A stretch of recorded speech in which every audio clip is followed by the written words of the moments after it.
예, 말씀은 고린도전서 13장입니다. 4절부터 7절입니다.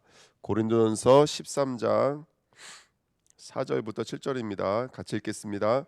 사랑은 오래 참고 사랑은 온유하며 시기하지 아니하며 사랑은 자랑하지 아니하며 교만하지 아니하며 무례히 행하지 아니하며 자기의 유익을 구하지 아니하며 성내지 아니하며 악한 것을 생각하지 아니하며 불의를 기뻐하지 아니하며 진리와 함께 기뻐하고 모든 것을 참으며 모든 것을 믿으며 모든 것을 바라며 모든 것을 견디느니라. 아멘. 하나님 감사합니다. 오늘도 하나님의 은혜를 구합니다. 오늘도 말씀을 통해서 우리 영적인 문제가 치유되어지며 우리의 본질, 우리의 생명이신 그리스도를 구하고 그리스도로 충만해져서 나의 삶의 전도자의 삶으로 정말 복음이 전파되어지는 축복된 삶으로 증인의 삶으로 살아가는 오늘이 될 수 있도록 이 시간 축복하여 주옵소서. 감사드리며 예수 그리스도의 이름으로 기도하옵나이다. 아멘. 고린도전서 13장 4절부터 7절 말씀입니다. 우리 저번 시간에는 사랑의 절대성, 당연성, 필연성에 대한 말씀들을 함께 나눴었고요. 오늘은 그 사랑에 대한 본질에 대한 이야기를 함께 말씀을 나누도록 하겠습니다. 우리 쭉 그냥 말씀 한번 제가 그냥 읽어볼게요. 7절부터 우리 오늘 13장 4절부터입니다. 우리 7절까지인데 제가 1번에 잘못 써놨네요. 고린도전서 13장 4절인데 4절 보시면 사랑은 뭐라고 그랬냐면 오래 참고 사랑은 온유하며 시기하지 아니하며 사랑은 자랑하지 아니하며 교만하지 아니하며 이렇게 써 있습니다. 자, 오래 참는다라는 것은 단순하게 인내한다는 말이 아니라 그 성경에는 이제 우리 보고 오래 참으라는 말씀들이 여러 가지가 있는데 근데 사실은 진짜 오래 참을 수 있는 분은 한 분밖에 안 계세요. 누구밖에 없냐면 예수 그리스도밖에 없어요. 그 어떤 사람도 오래 참을 수 있는 사람은 아무도 없어요. 예, 인정 안 하시겠지만 사실은 그래요. 영적인 사실을 알면 오래 참을 수 있는 분은 그리스도밖에 안 계세요. 그래서 로마서 2장 4절에도 그 누가 오래 참으셨냐면 그의 인자심과 용납하심과 길이 참으심의 풍성함을 너희가 멸시하느냐 이렇게 그랬거든요. 그러니까 누가 진짜 오래 참으시고 누가 기다리신 거라면 주님이 오래 참고 기다리신 거예요. 그러니까 끝까지 제자들은 도망간다니까요. 그 생각 속에 마음 속에 하나님을 담을 수가 없어요. 그게 제자들의 모습입니다. 그리고 베드로후서 3장 8절 9절에도 오직 너희를 대하여 오래 참으신 분은 그리스도라고 성경은 분명히 말하고 있거든요. 그리고 두 번째는 온유인데 오래 참고 온유하며 그랬습니다. 온유하다는 말은 단순하게 친절하다, 선하다 이런 말을 넘어서서 오늘 본문에서 말하고 있는 것은 상대방에게 해를 끼치지 않는 것을 온유라고 그러거든요. 이 원어의 의미는 고통을 주지 않는 거예요. 근데 여러분 보십시오. 내 삶이 고통이 되어져요. 내 삶 자체가 나는 열심히 산다고 사는데 누군가는 고통을 줘. 아내에게 고통을 주고 자녀들에게 노여움을 주고 여러 가지 이런 그런 내가 원치 않은 일들이 내 삶 속에서 내가 살고 있는 삶을 통해서 나타난다니까. 그러니까 우리는 온유하지만 여러분 오늘 말씀을 통해서 우리는 오래 참을 수 없고 온유할 수밖에 없는 우리들 들여다보는 것이죠. 그래서 이 말씀을 통해서 우리가 깨닫는 것은 뭐라면 오래 참고 온유하신 분은 주님밖에 없다는 사실을 우리는 붙잡을 수밖에 없습니다. 붙잡게 되어지는 거예요. 의지하게 되어지는 거예요. 믿게 되어지는 거예요. 이게 본질인 거예요. 성도는 그렇구나. 내게 오래 참음이 없구나. 나에게는 온유가 없구나.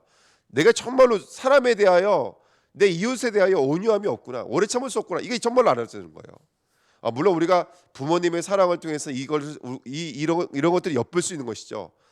우리 부모님의 오래 참으심, 우리 부모님의 온유하심을 볼 수 있지만 정말로 본질로 들어가면요, 우리는 사실 오래 참지 못해요. 온유로 들어가지 못해요. 그러다 보니까 뭘 수밖에 없는 세 번째 보니까 시기하지 아니하며 자랑하지 아니하며 교만하지 아니하며 그랬는데 시기할 수밖에 없고 자랑할 수밖에 없고 교만할 수밖에 없습니다. 왜냐하면 타락한 사람의 특징이에요. 타락한 사람의 특징이 시기하는 것이고 자랑하는 것이고 교만이에요. 근데 시기, 자랑, 교만은 다 어디서 나온 건지 아세요? 결핍에서 나온 거예요. 결핍이요. 우리 인간이 뭔가에 대한 결핍이 시기로 나타나요. 뭔가에 대한 결핍이 자랑으로 나타나요. 교만으로 나타난다고요. 조금만 더 가지면 교만할 수밖에 없고 조금만 더 하면 뺏기면 시기하고 빼앗으려고 하고 이런 것들이 우리 인간의 모습이에요. 왜 그럴까요? 우리 인간은 하나님의 형상이잖아요. 하나님을 하나만 채울 수가 있는 거예요. 근데 하나님이 안 계시니까 시기하고 자랑할 수밖에 없고 교만할 수밖에 없는 것은 바로 우리 본질을 잃어버린 인간들의 모습이 아닌가 생각이 듭니다. 그러니까 이 말씀은 읽으시면서 여러분 어떤 생각이 드세요? 이 말씀을 읽으면서 그렇지 나는 오래 참았지, 그렇지 나는 온유하지, 이렇게 느낄 수 있는 사람은 아무도 없을 것 같아요. 제가 볼 때는 이 말씀을 들으면서 오래 참으신 분, 온유하신 분은 오직 그리스도밖에 없다는 사실이 우리에게는 발견되지 않나요? 예, 발견되는 점이 있습니다. 고린도전서 13장 5절 2번입니다. 그 다음에 뭐라 그래요? 무례히 행하지 아니하며 자기의 유익을 구하지 아니하며 성내지 아니하며 악한 것을 생각하지 아니하며 이렇게 써 있습니다. 무례히 행하지 아니하며라는 말은 뭐죠? 무례히 행한다는 것은 그 사람을 배려하지 않는다는 말이죠. 타인들이 상처받는다는 것을 모르고 있다는 뜻인 거예요. 타인이 상처받는지를 몰라요. 여러분 우리가 눈을 뜨고 있지만 눈을 뜬 것 같으십니까? 사실은 못 보이는 거, 이런 것들이 못 보이는 것이죠. 왜 그럴까요? 우리 인간이 하나님을 떠나 있기 때문에 우리 인간이 말하는 것, 행동하는 것이 사실은 무례히 행동할 수밖에 없어요. 나는 무례히 행동하지 않습니다. 다 거짓말입니다. 우리 인간은 살아가다 보면은 무례히 행할 수밖에 없죠. 근데 유일하게 무례히 행하지 않으신 분은 그리스도밖에 없는 거예요. 그러니까 말씀을 들여다 보면은 자랑하지 말고 오래 참고 온유하고 무례히 행하지 아니하며 그리스도밖에 안 계세요. 그다음에 자기 유익을 구하지 아니하며, 여러분 모든 인간은 자기 중심이잖아요. 유익만 구합니까? 아니잖아요. 모든 것을 구하지. 자기 중심이라니까요. 그러니까 자기 유익을 구하지 아니할 수가 없죠, 인간은. 그래서 정말로 모든 사람들이 복음을 깨달으면 깨달아서 발견하게 되죠. 아, 사람들이 정말로 우리 인간이 뭔가를 중요한 걸 잃어버리고 있구나. 그러니까 자기 중심밖에 될 수밖에 없죠.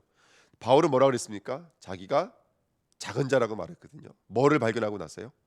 그리스도의 십자가의 복음을 발견하고 나서는 나는 그 십자가 외에는 아무것도 알지 않기로 작정했다 했고, 나는 모든 것을 배설물로 여긴다 했거든요. 왜 그랬을까요, 여러분들?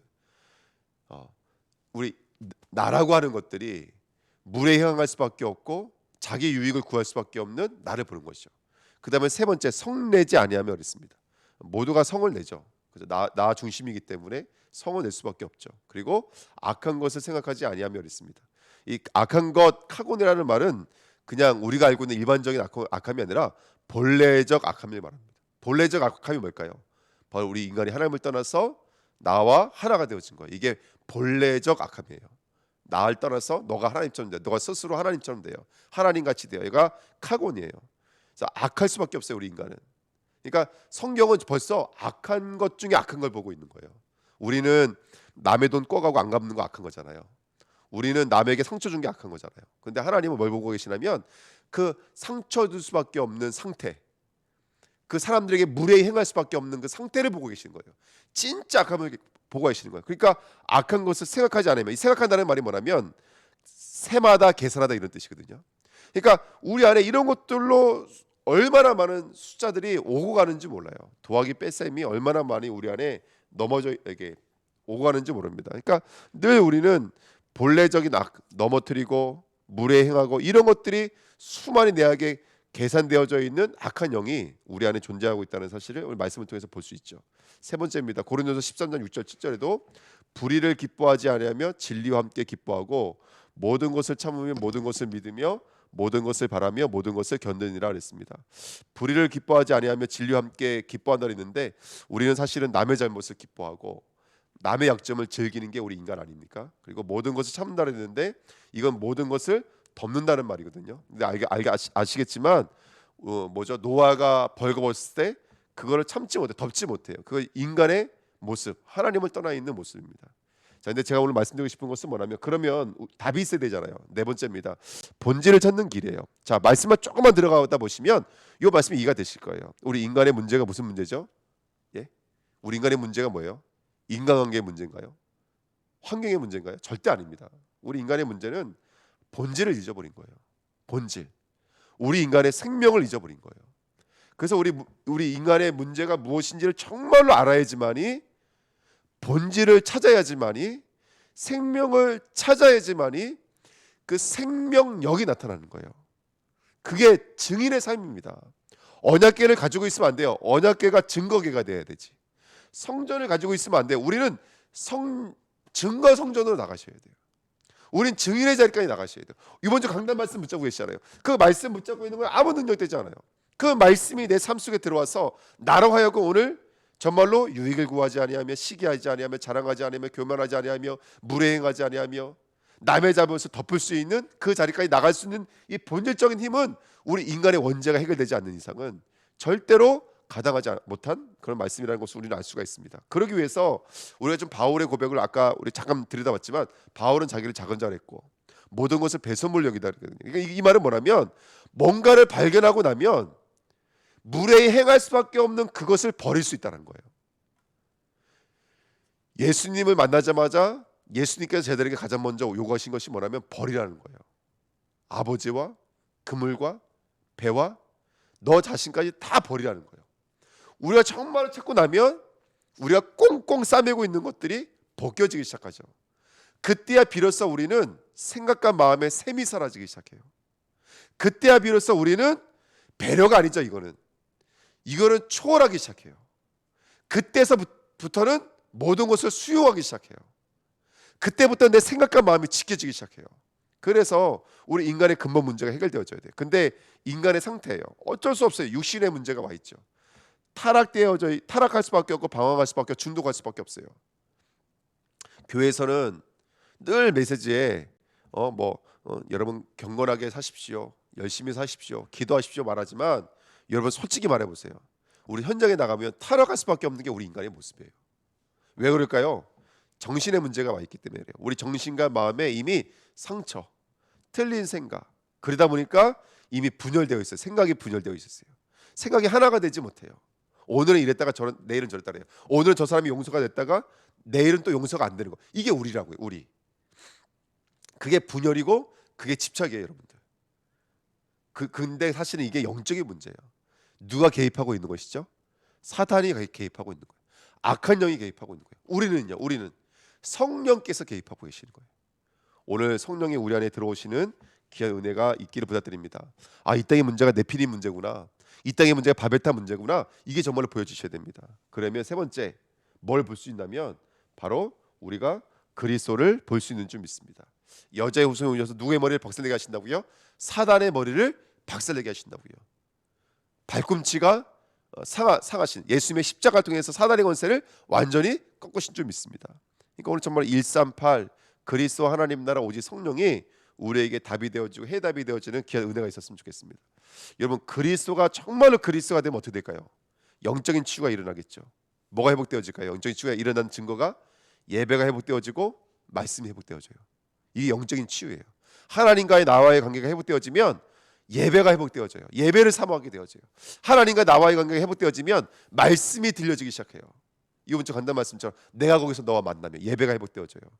그리고 내가 너에게 명령한 것을 나타내신다 그랬어요. 그동안 명령 안 하신 게 아니에요. 명령하셨지만 그 명령이 안 들려진다고요. 근데 하나님이 정말로 만나지면 그리스도가 정말로 만나지면 하나님의 음성이 들려져요. 그리고 정신이 치유되어져요. 생각과 마음이 지켜져요. 그리고 정말로 감사가 회복되어져요. 세상은 얻어야지 감사가 회복되어져요. 소유해야지 감사가 회복되어져요. 내가 만족해야지 감사가 회복되어져요. 하지만 정말로 우리 영이 치유되어지고 정신이 치유되어지면 버릴 수 있어서 감사해요. 부인할 수 있어서 감사해요. 그리고 진정한 것을 얻은 것에 대한 감사가 회복되는 줄 믿습니다. 생각과 마음이 지켜진다는 것도 이거예요. 우리가 정말로 이거예요. 그 생각과 마음이 지켜지는 게 뭘까요? 모든 것이 기도로 연결되어지는 거. 쉽게 말합니다. 보고 듣기고 느끼는 것이 기도로 연결되어지는 거예요. 그러니까 여러분 어떻게 보면 우리가 하는 기도는 기도가 아닐 수도 있어요.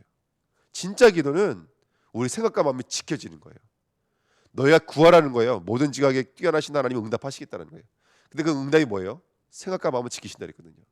그러니까 정말로 우리가 기도가 되어진다는 말은 오늘 삶 속에서 정말로 오래 참아야 될 그 삶 속에서 온유해야 될 그 현장 속에서 시기하는 나의 모습, 자랑하는 나의 모습, 무례행하는 나의 모습을 들여다보면서 뭘 깨닫게 되는 거라면 왜 그리스도가 아니면 안 되는지를 보고 그것을 기도로 연결할 수밖에 없겠죠. 그것이 바로 정신의 치유고, 그 다음에 세 번째가 뭐냐면 육신의 치유입니다. 육신의 치유가 뭘까요? 이제 말하지 않아도 삶이 고쳐져서 삶이 어느 자리까지 나가는 거라면 증거의 자리까지 나가는 것이죠. 그래서 우리가 오늘 이 응답의 자리까지 나가는 저와 여러분 됐으면 좋겠습니다. 결론 이거 말씀드리고 마칠게요. 요한일서 4장 16절에 하나님이 우리를 사랑하시는 사랑을 우리가 알고 믿었노니 하나님은 사랑이시라. 자, 우리가 사랑을 깨달았어요. 오늘 사랑 안에 거하는 자는 하나님 안에 거하고 하나님도 그의 안에 거하시느라. 오늘 하나님의 사랑이 뭔지를 알았다면 정말 우리 내 삶을 보내다보면서 인당의 문제를 들여다보면서 반복되어지고 있는 내 개인의 문제를 들여다보면서 정말 이 사랑의 본질이 깨달아지면 오늘 우리는 어디 안에 거하게 되냐면 사랑 안에 거하는 줄 믿습니다. 그래서 오늘 말씀만 한번 이거 있잖아요. 사랑이라는 단어를 딱 이거 뭐죠? 이거 예수 그리스도라는 말로 바꿔도 다 말이 되거든요, 여러분들. 그래서 아까 제가 읽어드렸지만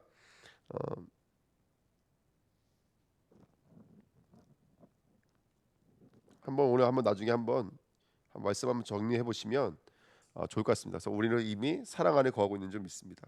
그래서 중요한 것은 그 우리가 거하는 자리가 누구가 계시는 자리라면 주님이 거하시는 자리죠. 그렇죠? 사랑 안에 거한다 했으니까. 그러니까 우리는 오늘도 예수 그리스도가 계시는 그 자리에 오늘도 거하는 줄 믿습니다. 그 주님이 계시는 자리가 어느 자리일까요? 보좌의 자리, 시공간 초월되어지는 자리, 237의 자리. 그것이 바로 우리들의 자리가 될 줄 믿습니다. 그래서 이번에 정말 은혜의 자리를 나아가고 하나님의 임재 자리로 나아가면 정말 237을 살리는 자리까지 나가게 될 줄 믿습니다. 오늘도 138, 393의 언약을 오직으로 붙잡고 있으면 또 그것이 전무후무한 응답으로 오는 그 자리로 나가게 될 줄 믿습니다. 오늘도 정말로 감사의 자리, 평안의 자리, 답을 찾는 답의 자리, 힘을 찾는 힘의 자리, 치유의 자리, 그 자리로 나가시는 저와 여러분 되시기를 예수님의 이름으로 부탁드립니다. 기도하겠습니다. 하나님 아버지 감사드립니다. 오늘도 이 사랑의 본질을 깨달을 수 있도록 인도해 주시고 예수님께서 우리에게 허락해 주신 그리스도의 사랑으로 말미암아 온유할 수밖에 없고 오래 참을 수밖에 없고 무례히 행할 수밖에 없는 그런 언약과 믿음이 내 생각, 내 마음, 내 육체, 내 삶, 내 영혼 속에 정말로 다시 한 번 더 뿌리 내려지고 각인되어져서 지옥 체질일 수밖에 없는 우리가 하늘 체질로 완전히 변화되어지는 그 축복을 누릴 수 있도록 오늘을 인도하여 주옵소서. 감사드리며 예수 그리스도 이름으로 기도하옵나이다. 아멘.